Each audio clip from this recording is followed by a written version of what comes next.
to Unknown Radio, broadcasting to you from somewhere in the world.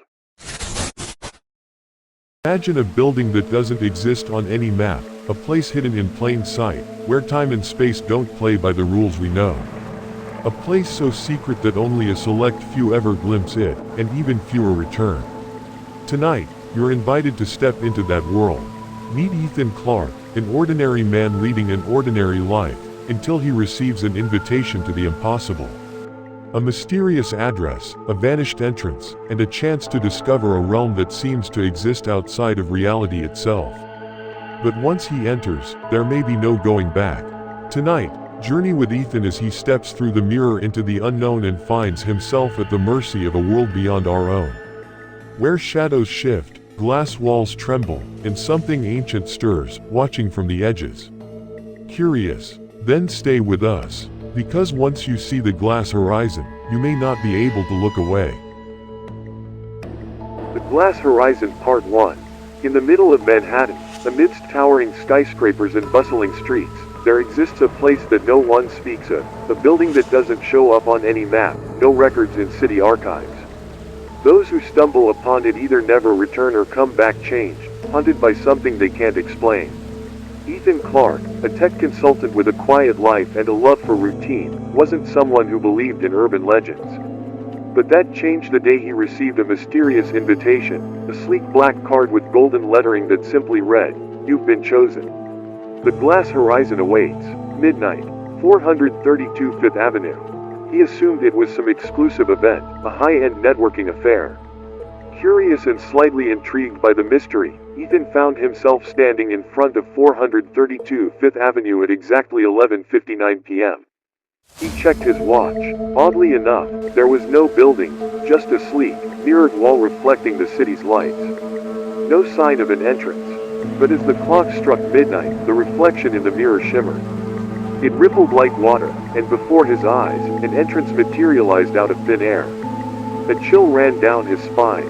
Hesitating only for a second, he stepped through. Inside, he found himself in a lobby that seemed to stretch endlessly. It was both modern and ancient, with marble floors that gleamed under soft golden light and walls adorned with strange symbols he couldn't recognize. Everything felt timeless, like it was outside of reality itself. A concierge, dressed in an elegant suit with a smile that didn't quite reach his eyes, greeted him. "Welcome, Mr. Clark. We've been expecting you," he said in a voice as smooth as glass.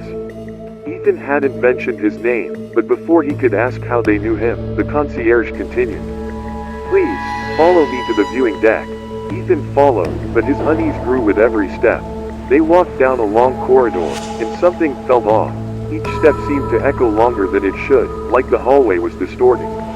He glanced over his shoulder, and the entrance was nowhere in sight, just an infinite stretch of gleaming marble. The elevator ride to the viewing deck was the longest Ethan had ever experienced. His phone had no signal. His watch had stopped. He felt like he was being pulled farther away from reality, and yet he couldn't turn back. The door slid open, revealing a vast room with floor-to-ceiling glass windows that offered a breathtaking view of the city. But the city wasn't the same. The streets below twisted and curved in impossible ways, like the ground itself was warping. There was something moving in the shadows, large, slow, and alive. The skyline shimmered as if it were underwater. And then Ethan saw them, others, dressed in evening wear, standing by the windows, staring out in silence. Their faces were calm, but their eyes were wide with terror.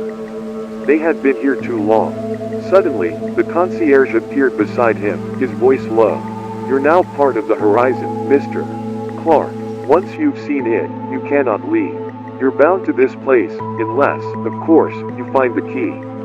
Ethan's breath caught in his throat. The key. His mind raced. What was this place? Why had they chosen him?